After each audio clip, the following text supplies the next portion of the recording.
Hi, my name is Saranam. I'm a spiritual healer in Mount Shasta, California. And in this video, I'd like to give you a few tips for clearing curses, how to clear curses. Curses are just an unfortunate aspect of our current human situation or civilization. And even though they're discounted by science and kind of not commonly believed by educated people in America. In other cultures, everybody believes it, or certain aspects of the country. They're energy structures just like chords and other energy structures. But the difference is that curses almost always originate from another living person. Or at least they originate that way. That person might be deceased at the time and the curse that you're dealing with the curse and it still exists in you. And also, curses have a different appearance. If you're someone who can actually see things, your third eye is open and you can see what's going on in your energy body or the other people's energy bodies, a curse has a different appearance than just a regular cord or even a mechanical cord or device. Oftentimes, there's an aspect that looks like an arrowhead or a spearhead. Especially if they originate from someone in a tribal culture. And although I've seen other ones, some that look kind of like trapdoors or blocking energies. No matter what they look like, the way to remove a curse is very similar to the way you would remove any other cord or attachment with some draining or parasitic entity. Many cords do still have, many curses do still have cords to the originating sender of the curse, and they, in that respect, they appear very much like a draining cord in the body. And you can push them out in the same way, just as I've outlined in my other videos, by drawing in energy through your crown chakra in particular, and bringing the energy through the affected chakra, expanding the area and pushing the cord out.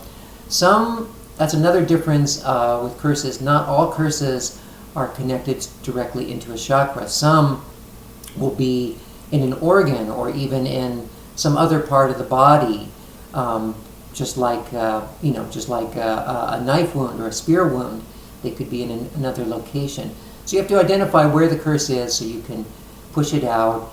Again, clearing the cord with the originating source, the originating person, which you can do just by drawing in a big column of divine love and not only pushing out the aspect of the curse itself, whatever it looks like, a spear or arrow or knife or whatever, but also, clearing, burning up the cord and clearing all that energy between you and the originating person. In some cases, to really be able to complete that process, it's necessary to clear contracts or clear oaths or vows. Sometimes, either in this life or in a previous lifetime, you may have made a promise or a vow or an oath that was binding and was, continued for eternity or whatever. In other words, you made an agreement without really understanding what you were agreeing to. And just like any contract where there's not full knowledge, you can revoke that contract. You can declare it null and void from its inception because either you were tricked into making it or you agreed to it without full understanding of what you were agreeing to.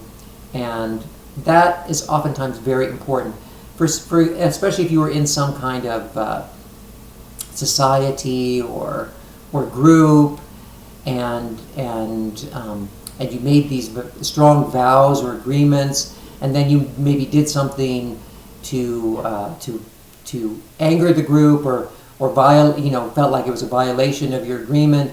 Then there could be a part of you that is accepting the curse as something that you deserve because of this violation. So that's often an important aspect in clearing curses, is revoking the contracts, declaring all the contracts, oaths, vows, etc., null and void for all time, no matter what lifetime you made him from.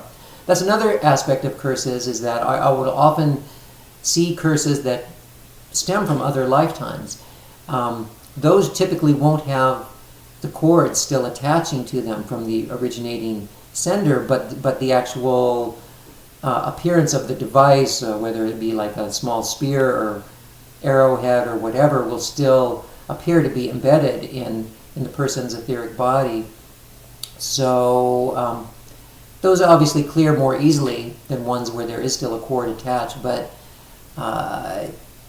yeah, it is just, they're slightly different. Anyway, I just thought I should make a video because they are slightly different than just clearing a cord, although essentially you can use the same process you would use to clear any kind of cord with a living or non-living entity to remove a curse. Just be mindful of any,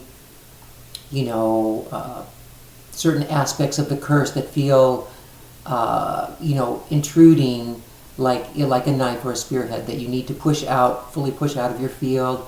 And again, be mindful of clearing all the way to your outer auric field and sealing up the lines of force. Make sure that you're in complete integrity as you remove it.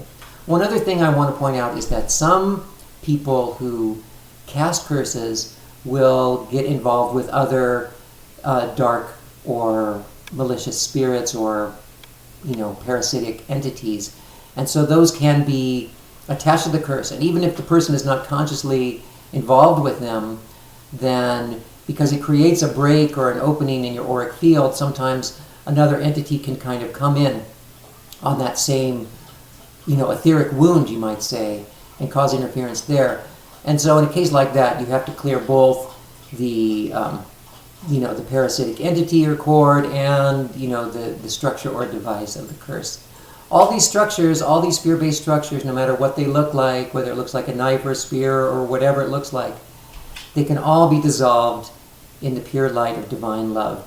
There's nothing that can remain or exist when you just start beaming a strong current of divine love towards that fear-based device. It's going to dissolve. The only reason, like I said, that it wouldn't is if there was some part of you that was not fully ready to release it, or you had some oath or contract that made you believe you deserved it.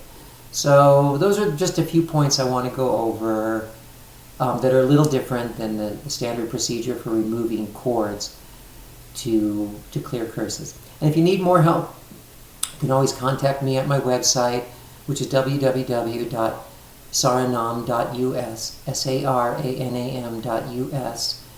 I'm here in service, and I'm happy to help. All right, many blessings.